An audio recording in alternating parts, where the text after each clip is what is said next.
জেবিয়ার্স আসসালামু আলাইকুম, আশা করি সবাই ভালো আছেন। তো আজকে একটু কথা বলবো যে যারা রিসেন্টলি ইউকেতে আসতে চাচ্ছেন, অনেকে ভয় পাচ্ছেন যে এই দেশে জবের কি অবস্থা।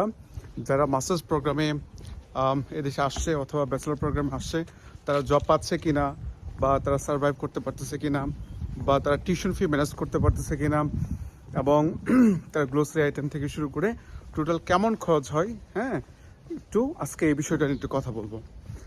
তো একটু খেয়াল করেন, আপনার ফার্স্ট ওয়ার্ল্ড কান্ট্রিতে পৃথিবীর যে প্রান্তেই আপনি যান না কেন, ইউকে, ইউএসএ, কানাডা, অস্ট্রেলিয়া অথবা ইউরোপের যে কোনো দেশে আপনি যান না কেন, প্রত্যেকটা দেশেই কিন্তু সেম অবস্থা জবের ক্ষেত্রে।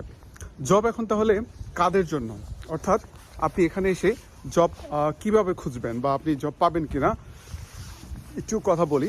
যেমন আমি প্রথমে এসে এনআই জন্য অ্যাপ্লাই করার পর আমি একটা ভালো মানের রেস্টুরেন্টে জব করতাম 1-1.5 মাস করার পর।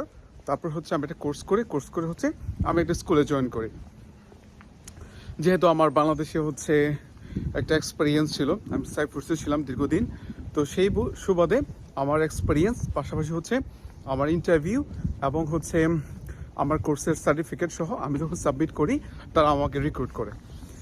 এই যে প্রক্রিয়াটা, এটা কিন্তু আমার একদিনে হয় না, আমার একটু সময় লাগছে।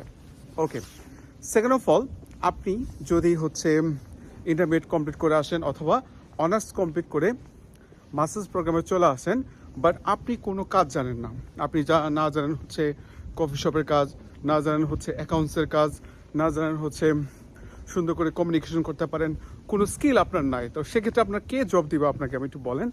তো আমি যারা ইউকেতে, ইউএসএ, কানাডা, অস্ট্রেলিয়া, পৃথিবীর যে প্রান্তেই আপনি যান না কেন, সবাইকে আমি সাজেস্ট করব ইউকেতে আসার আগে অথবা ফার্স্ট ওয়ার্ল্ড কান্ট্রিতে আসার আগে অবশ্যই কোনো কাজ শিখে আসবেন। আসার পরই আপনি ভালো জব পেয়ে যাবেন। হ্যাঁ, আপনি এনএসএসি জব পেয়ে যাবেন, ডেস্ক জব পেয়ে যাবেন, স্কুলে জব পেয়ে যাবেন ম্যানেজমেন্টে বা টিচার হিসেবে। বিষয়টা কিন্তু এত সহজ না, কারণ আমাদের দেশের কারিকুলাম এবং ইউকের যে কারিকুলাম ইজ টোটালি ডিফারেন্ট, একটু ডিফারেন্ট না, সম্পূর্ণ ডিফারেন্ট। সো আপনাকে নিজেকে স্কিলফুল হতে হবে if you want to get a good job in UK or in the country. So আপনি আসার আগে আপনি শেপের কাজগুলো শিখে আসতে পারেন, অথবা কফি শপ, তারপর কেক কীভাবে বানাতে হয়, এগুলো কিন্তু ভালো অ্যামাউন্ট তারা দিয়ে থাকে। তো এগুলো যদি আপনি শিখে আসেন ইউকেতে আসার আগে, অবশ্যই আপনি ভালো জব পাবেন। আর যারা কোনো কাজই জানে না বাংলাদেশে, হ্যাঁ, এখানে এসে বলে জব নাই, এই সমস্যা সেই সমস্যা। ধরেন আপনি একটা কোম্পানি দিয়েছেন অথবা একটা রেস্টুরেন্টের মালিক, আপনি আমাকে রিক্রুট করবেন, বাট আমি জানি না কীভাবে অর্ডার নিতে হয়, কীভাবে খাবার সার্ভ করতে হয়, কীভাবে বিল নিতে হয়, অথবা কীভাবে কফি বানাতে হয়, আমি এসব কিছুই জানি না। আপনি কি আমাকে নেবেন? কখনোই নেবেন না। তো ইউরোপের কান্ট্রিগুলো অথবা ইউকে, আয়ারল্যান্ড বা যে দেশে আপনি আসেন না কেন, সেম রিকোয়ারমেন্ট। আপনি যখন ভালো জব পেতে চান, আপনি যদি ভালো আর্ন করতে চান, আপনাকে অবশ্যই কাজ জানতে হবে। সো ইউকে আসার আগে অবশ্যই আপনি যে কোনো একটা কাজ শিখে আসবেন, যে কোনো কাজ। হ্যাঁ, যে কোনো কাজ আপনি শিখে ইউকে যদি আসতে পারেন, আশা করি আপনার জব ক্রাইসিস আপনি ভুগবেন না।